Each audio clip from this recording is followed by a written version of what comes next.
அதாவது தமிழ்நாட்டில் சூப்பர் முஸ்லீம் என்கிற பெயரில் இயங்கக்கூடிய குழுவினர் அவங்க குர்ஆனுக்கும் ஹதீஸுக்கும் முன்னைய கால அறிஞர்கள் சொன்ன விளக்கங்களுக்கு மாற்றமான சுயமான சில முடிவுகளை சொல்கிறாங்க. அந்த முடிவுகள் பொதுமக்களுக்கு பார்க்கும்போது ஏதோ ஒரு கோணத்தில் சரியாக தெரிந்தாலும் ஏனைய இது தொடர்பாக இருக்கக்கூடிய குர்ஆன் வசனங்களுக்கு ஹதீஸ்களுக்கு இது பற்றிய அறிஞர்கள் சொன்ன விளக்கங்களுக்கு முரணாக இருக்குது. அதே நேரத்தில் நான் ஏற்கனவே சொன்னேன், இஸ்லாத்தில் அரசியல் அக்கீதா இல்லை. அவங்க அரசியலை அக்கீதாவாக பார்க்குறாங்க. மன்னராட்சி முறையை சிறுக்கா சொல்கிறாங்க. ரசூல் ஸல்லல்லாஹு அலைஹி வஸல்லம் அவங்க உலக ஆட்சி முறையை சொன்னாங்க.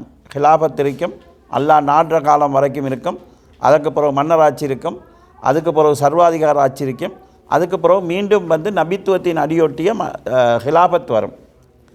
இந்த மன்னராட்சி நடக்கக்கூடிய காலகட்டத்தை ரசூல் ஸல்லல்லாஹு அலைஹி வஸல்லம் அவங்க சிறந்த இஸ்லாம் கண்ணியமாக இருக்கக்கூடிய காலகட்டங்களுக்குள்ளே சேர்த்து சொல்கிறாங்க. 12 ஆட்சி தலைவர்கள் வருகிற வரைக்கும் இந்த இஸ்லாம் கண்ணியமாக இருக்குன்னு சொன்னாங்க. இதில் 4 பேர் கலீஃபாக்கள் போயிடுவாங்க. அப்போ மிச்சம் 6 பேர், அதில் ஹசன் ரலியல்லாஹு அவங்களையும் சேர்த்துனா குறைஞ்சது மிச்சம் இருக்கக்கூடிய அதாவது 7 பேர் அந்த மன்னராட்சி கால பகுதிக்கு உள்ளவங்களாக சேர்றாங்க. அப்போ மன்னராட்சியை குஃப்ரோ சிறுக்குன்ற ரசூல் ஸல்லல்லாஹு அலைஹி வஸல்லம் சொல்லலை, அதை மையமாக வச்சு இவங்க பேசுகிறாங்க.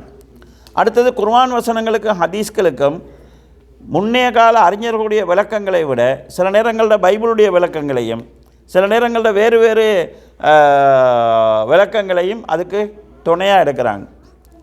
சஹாபாக்களில் பலரை விமர்சனம் செய்கிறாங்க. குறிப்பாக முஆவியா ரலியல்லாஹு அவர்களையும் அவருடைய தந்தை அபூ சுஃபியான் ரலியல்லாஹு அவர்களையும் நயவஞ்சகமாக போலியாக இஸ்லாத்துக்குள்ளே வந்தவங்க முனாஃபிக்குகள் என்று சொல்கிறாங்க.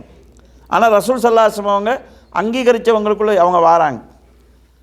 முஆவியா ரலியல்லாஹுடைய வாப்பா அபூ சுஃபியானை பொறுத்தளவில் அவருடைய கண் போர்க்களத்தில் பழுதாகி இருக்குது. ஒரு கண்ணை இஸ்லாத்துக்காக கொடுத்தவராக அமைகிறார், போர்களில் பங்கு பெற்றவராக வாரார். இவர் முஆவியா ரலியல்லாஹு ரசூலுல்லாஹுடைய எழுத்தாளர்களில் ஒரு ஆளாக வராங்க. அப்போ இப்படி ரசூல் ஸல்லல்லாஹு அலைஹி வஸல்லம் நெருக்கமாக இருந்தவங்களை பலரையும் காவிர்கள் முர்த்ததுகள் அவங்க போலியா இஸ்லாத்துக்கு வந்தாங்க என்கிற வார்த்தை பிரயோகங்களை பயன்படுத்துகிறாங்க. அந்த அதுகளை கேட்குறவங்க முஆவியா ரலியல்லாஹு அவங்கள சொல்லக்கூடாது, அவரை வேண்டாம் சாமியினுடைய தலைவர் என்று சொல்லிக்கொள்ளுங்க, அவரை சஹாபின்னு சொல்லக்கூடாது என்கிற மாதிரியான செய்திகளை கொண்டு வராங்க. கடந்த கால அறிஞர்கள் எல்லாரையும் இஸ்லாத்தை விளங்காத முட்டாள்களாக காட்டிக்கொண்டு மார்க்கத்தின் பேசிக்கே விளங்காத ஒரு ஆளை உலகமாக அறிஞராக எடுத்துக்கொண்டு போய் கொண்டிருக்கிறாங்க.